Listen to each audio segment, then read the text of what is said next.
Salve pessoal, uma boa noite aí para quem tá chegando, só esperar um pouquinho, galera aí chegando aí, né?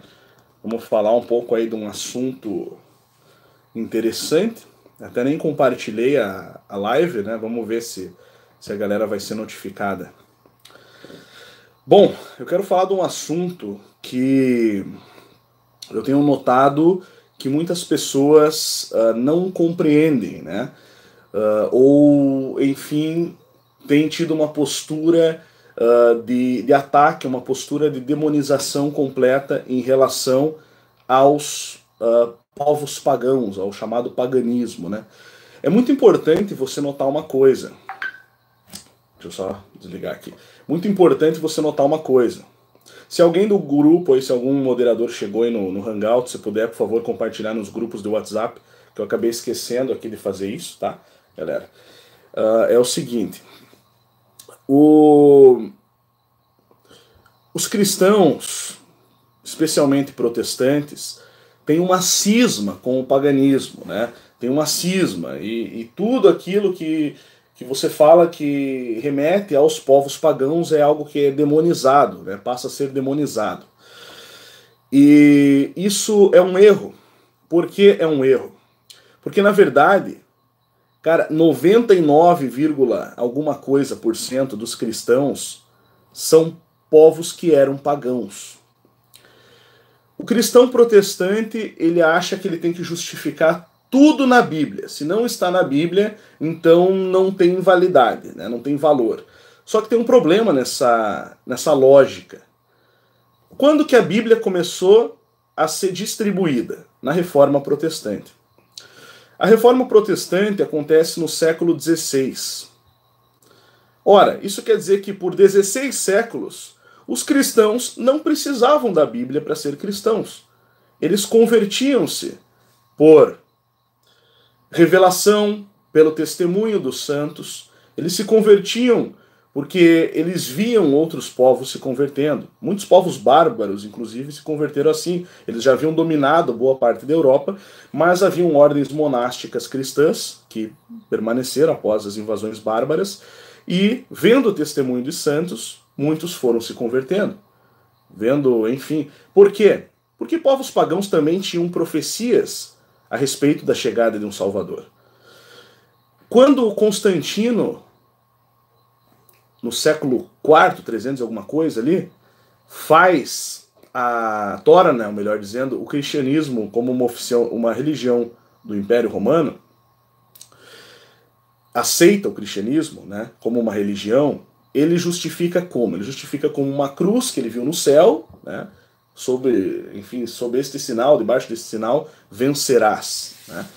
E também ele cita uma sibila. O que é uma sibila? Eram sacerdotisas, eram videntes, mulheres, sacerdotisas, oráculos, pagãos da cultura greco-romana. E havia uma dessas sacerdotisas, que é uma das sibilas, que previu, sabe aquele símbolo cristão que tem um peixe com umas letras gregas? É daí que veio. Tá? Se eu não me engano, está escrito Jesus Cristo, filho do Criador, vem, filho de Deus, vem. E Constantino cita esta sibila para justificar a conversão ao cristianismo. Ele citou o Antigo Testamento? É lógico que não. Por quê? Porque você não convertia pagãos, povos que não eram cristãos, ou que não eram judeus também, você não convertia esses povos falando do Antigo Testamento. Para os povos pagãos, o Velho Testamento não tinha valor. Tá? O Velho Testamento ele tinha valor para converter judeus.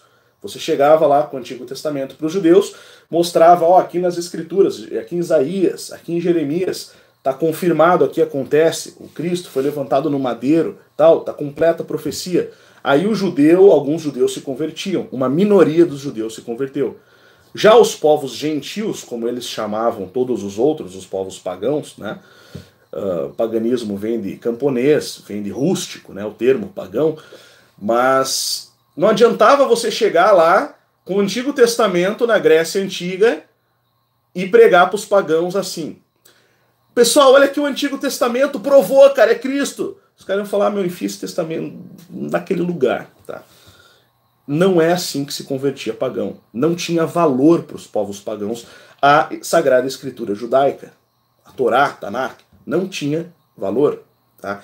Por 16 séculos os cristãos não precisaram de Bíblias para serem cristãos, pois a letra mata.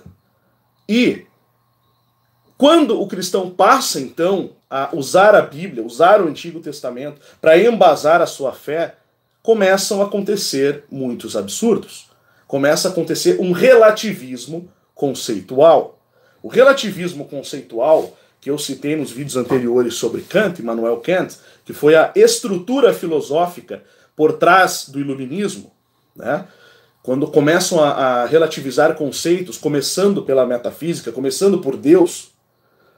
Então, na Reforma Protestante, ainda antes, né? Ainda antes desse período do iluminismo, já começa a acontecer isso. Então, várias linhas diferentes começam a criar suas próprias teologias, fazer as chamadas teologias de pinça, construir a sua própria visão, criar a sua própria doutrina, criar a sua própria liturgia.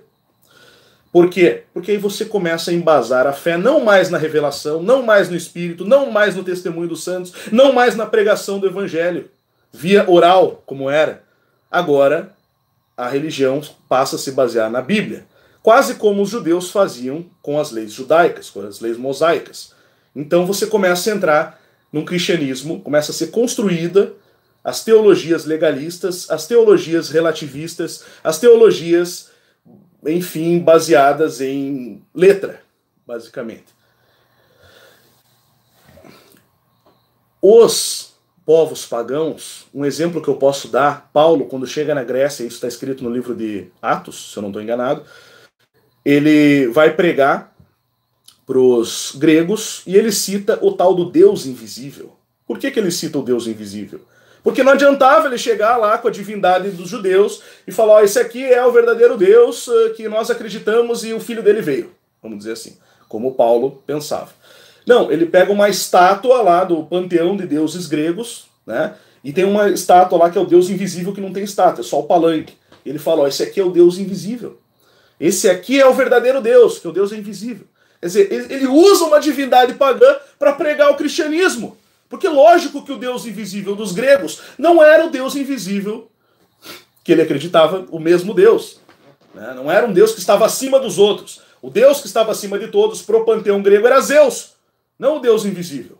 Né? Ora, uma coisa que eu vejo, um erro grotesco, uma coisa muito feia que acontece, que eu vejo muita gente fazer, é uma demonização dos jesuítas. Né?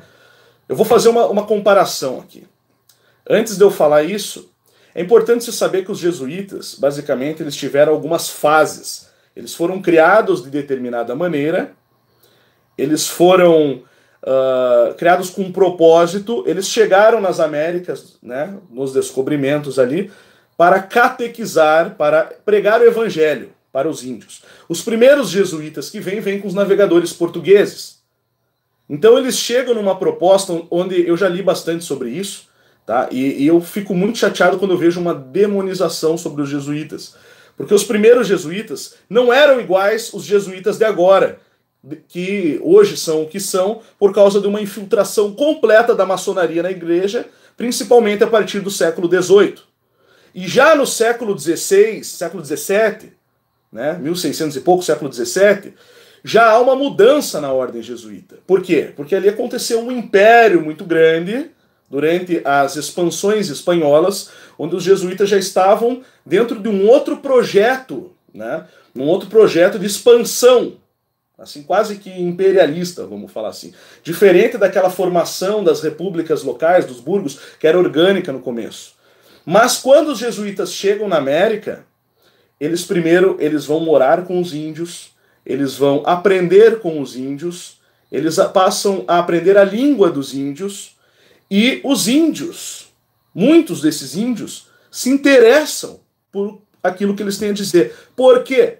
Porque povos pagãos tinham suas previsões, tinham suas profecias. Quando os espanhóis chegam na América Central, né, lá mais para cima, ali, no Império Maia e também no Império Inca, né, mais ao sul aqui, na América do Sul, e lá na América Central no Império Maia, principalmente no Império Maia, o que acontece? Os maias recebem os espanhóis ali de braços abertos, porque eles acreditavam se tratar do retorno de uma profecia maia que eles acreditavam, né? Então foi muito fácil para os espanhóis dominarem o Império Maia por conta disso. Aqui, os povos indígenas aqui do Brasil, como é que os jesuítas faziam? Os jesuítas chegavam e pregavam, olha, como é que eles falam Deus? Eles falam Tupã. E aí eles pregavam, o filho de Tupã veio à Terra e trouxe a mensagem do amor ao próximo e tal e tal.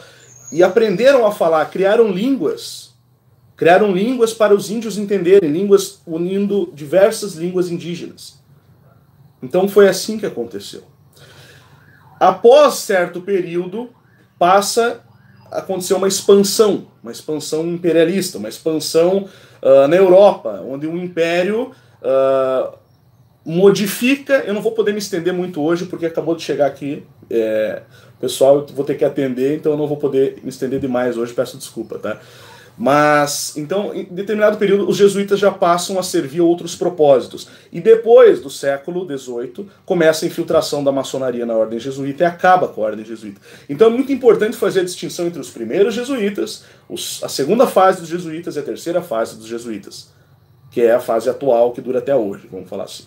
Então você pode criticar essa última fase, mas a primeira fase você tem que estudar a respeito.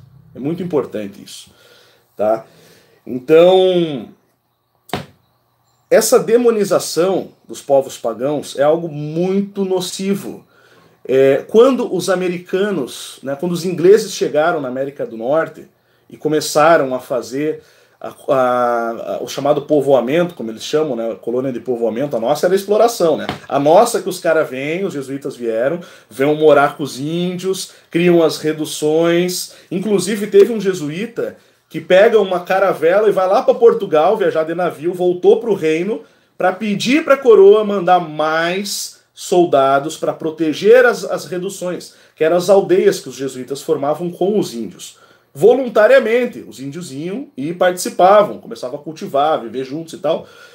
E porque estavam vindo contrabandistas de escravos que vinham e capturavam esses índios, né, guerreavam contra os padres ali e os índios e capturavam esses índios para levar de escravo, né? E o jesuíta foi pedir ajuda para a coroa para proteger essas reduções, proteger eles próprios índios. E ali eles perceberam que cometeram um erro, porque quando os índios estavam na floresta, era mais difícil para os contrabandistas de escravo capturarem esses índios. E quando eles passam a reuni-los, né, as reduções, ficou mais fácil. Então daí vinham esses mercenários e levavam uma tribo inteira, ou duas tribos, levavam 90, 100, 200 índios de uma vez. Então aí os jesuítas perceberam que cometeram um erro, né, ao reunir esses índios dessa forma. Mas o fato é que, como é que a coisa aconteceu na América do Norte? Quando os protestantes chegaram na América do Norte.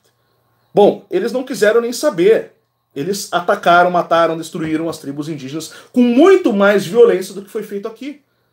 Se você estudar a história verdadeira do Brasil, você vai ver que lá foi muito pior do que aqui. Não que aqui não tenha acontecido problema, aconteceram problemas. Só que, antes da Revolução Protestante, porque a primeira das revoluções é a Revolução Protestante, a Revolução Religiosa, toda revolução acontece em 4 fases. A religiosa, a industrial, a política e a econômica. Então nós tivemos a Revolução Protestante, Revolução Industrial, que é dos meios de produção, as revoluções liberais, política, e agora as revoluções econômicas, né? Que começa principalmente com o comunismo, com o socialismo e inclusive com o liberalismo, esse aceleracionismo que nós temos hoje é uma parte disso, né? Revolução econômica, levar o capitalismo às suas últimas consequências. Mas voltando a essa primeira revolução aqui, a revolução religiosa, aconteceram muitos relativismos por parte da igreja protestante, certo? Pai. Espera só um pouquinho, pessoal. Filho, agora eu estou ocupado aqui, não posso. Muito legal, muito bonito. Vai ali um pouquinho que eu já volto aí. Fecha a porta. Então, veja, nas igrejas ortodoxas, na igreja católica antiga, anterior à reforma protestante, desde o começo do cristianismo, haviam santos, haviam padres, haviam clérigos, haviam cristãos que eram negros, eram aceitos, eram cristãos negros. Já os protestantes que moravam nos Estados Unidos diziam que o negro não tinha alma, né, para justificar lá a escravidão e tudo mais. Não, o negro não tinha alma. Tanto é que a segregação racial que acontece nos Estados Unidos nas igrejas dura até os anos 60, igrejas para negros e igrejas para brancos. E ainda tem essa cultura nos Estados Unidos, né, das igrejas para negros e tal. Então ainda tem essa segregação muito forte. Por quê? Por causa do relativismo conceitual que aconteceu pós-reforma protestante, pós-revolução protestante. Isso não aconteceu nas igrejas ortodoxas, muito pelo contrário. As igrejas ortodoxas, por terem vindo dos pagãos, elas criaram as primeiras ordens monásticas, porque muitos desses povos pagãos eram ascetas, ou seja, eles tinham uma vida de abnegação, iam para as montanhas, iam orar, iam meditar, queriam ter uma vida tranquila, queriam ter uma vida de oração. Então isso vem dos pagãos. Isso veio dos pagãos, não veio nem dos judeus, não veio dos protestantes. Isso veio dos pagãos. Tinham santos, repito, negros, tem relatos, isso vai na história, muito antigos, sabe? Enquanto isso, até nos anos 60, a turma da Ku Klux Klan, estava indo lá queimar igrejas, queimar negros, matar negros, e iam lá pro culto na Igreja Batista. Eles eram da Igreja Batista, se você não sabe. Tá? Tem fotos da Ku Klux Klan entrando na Igreja Batista, assim, fazendo fila para entrar. Eles eram protestantes. Então, é uma divisão étnica por causa de um relativismo que dizia que, porque aquele tipo de pessoa não tem alma. Quer dizer, é um absurdo, é um relativismo conceitual. Então, o relativismo conceitual, que Immanuel Kant oficializou, mas já era praticado antes, né? Ele oficializou, ele trouxe isso argumentando, ele relativiza os conceitos, começando por Deus, criando toda a estrutura para o iluminismo, toda a estrutura para o iluminismo, a estrutura filosófica do pensamento iluminista, ele se baseia nisso, relativismo conceitual. E as reformas protestantes também. Eu não estou aqui para dizer que você tem que ser católico apostólico romano. Tá? Eu não sou católico apostólico romano. Eu me considero um católico no sentido universal, vamos dizer. Né? Não tenho preconceito com a religião protestante. Eu me converti ao cristianismo numa igreja protestante, inclusive. Mas a minha família, minha avó era católica e tal. E depois eu fui rompendo com esses paradigmas e passei a fazer um estudo factual da história, um estudo imparcial, não tentando puxar sardinha pro lado da minha religião. Né? Que eu acho isso muito feio, diga-se de passagem. Então, houve sim uma inversão completa dos conceitos. E quando você passa a relativizar conceitos, tá? Quando você passa a relativizar os conceitos, o que isso significa? Isso é a estrutura da mentira. É assim que se formam argumentos mentirosos. É assim que você constrói a ilusão, a falsa verdade. É assim que você mata a verdade, relativizando conceitos.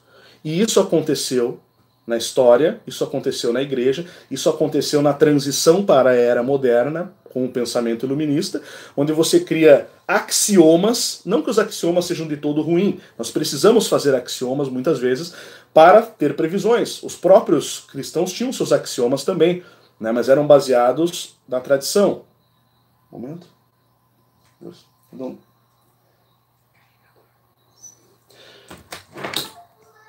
Só um momento, pessoal.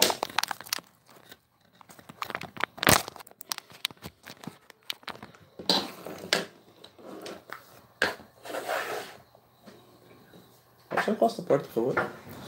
Então, pessoal, basicamente é isso, sabe? O que eu tinha para falar hoje era isso. Há uma demonização dos pagãos e, na verdade, os cristãos de hoje vieram dos pagãos, vieram dos celtas, dos Vedas, né? Os arianos, vieram, enfim, cara, de vários povos do passado que eram pagãos, preservaram suas tradições. Portugal tinha uma tradição que estava no livro da lei, livro máximo da lei de Portugal, livro máximo da lei do reino, que dizia que a coroa, o rei, não podia interferir nos usos e costumes de cada região. E ali acontecia muito sincretismo. os povos vinham do paganismo, se convertiam ao cristianismo e iam convertendo suas tradições aos poucos e preservando algumas festas, mas dando significados cristãos para essas festas. É isso que as pessoas não entendem. Então eles pegam e falam, não, esses aí é tudo, eles demonizam tudo. Não, porque isso aí veio do paganismo. Você veio do paganismo, cara. Cara, para de falar besteira, sabe? O Velho Testamento não servia para nada para converter. Em resumo, vou resumir o que eu falei para quem chegou agora. O Velho Testamento não servia para converter pagão. Eles não queriam saber do Velho Testamento. Eles se convertiam por revelação do Espírito Santo, porque é o Espírito quem convence, pelo testemunho dos santos e pela pregação da verdade. E não tinha Bíblia até o século XVI, quando acontece a Reforma Protestante. E aí começa o problema do a letra mata e o relativismo conceitual. E cada um começa a construir sua própria teologia. E aí eles constroem, cara, mais de 10 mil teologias diferentes, onde cada um se apega na sua e demoniza todas as outras. E os pagãos se convertiam pelas razões certas. Por isso se tornaram cristãos. O Velho Testamento só vai convencer o judeu de que Cristo é o Messias. É para isso que ele serve. Esse é o testemunho do Velho Testamento. Mas não para você moldar a sua vida pautada nisso. Porque então você entra no legalismo. Você está criando leis novamente. Você está, enfim, na letra. A letra mata. Não tem valor mais nada. Revelação, Espírito, nada. Então assim, é isso, pessoal. É assim que se deu a situação toda, né? A demonização do paganismo é um absurdo, eu acho muito mais coerente demonizar a reforma protestante, demonizar erros que a Igreja Católica também cometeu, erros pontuais, vamos falar assim, do que demonizar os pagãos que se converteram. Porque os pagãos se converteram, essa é a verdade, mantendo suas tradições, convertendo suas tradições. E isso é muito interessante. E nós precisamos tomar muito cuidado para não entrar nesse relativismo conceitual. Então essa é a mensagem de hoje aí. Agradeço a todos que estiveram presentes. Uma boa noite a todos. A galera aí está acompanhando, né? Tem que sair um pouco dessa questão, desses dogmas, de tentar criar a sua própria teologia, sabe? Tentar se voltar mais para a forma natural da coisa, né? Para a forma orgânica, olhar para dentro, tentar encontrar dentro de você algumas coisas, e ali você vai ver que a coisa vai começar a vibrar, sabe? Vai começar a vibrar e as coisas vão começar a fluir, porque daí você vai ser guiado pela força interior motriz, né? Aí vem o verdadeiro significado dos chamados para fora, do eclésia, né? Que o pessoal, até isso eles relativizaram, né? Porque isso tudo bem, isso é difícil a pessoa entender uma coisa dessa, porque a mentalidade de hoje é muito superficial. Mas o eclésia não quer dizer chamados para fora do templo lá, da igreja, para você sair na rua. Não é isso que quer dizer.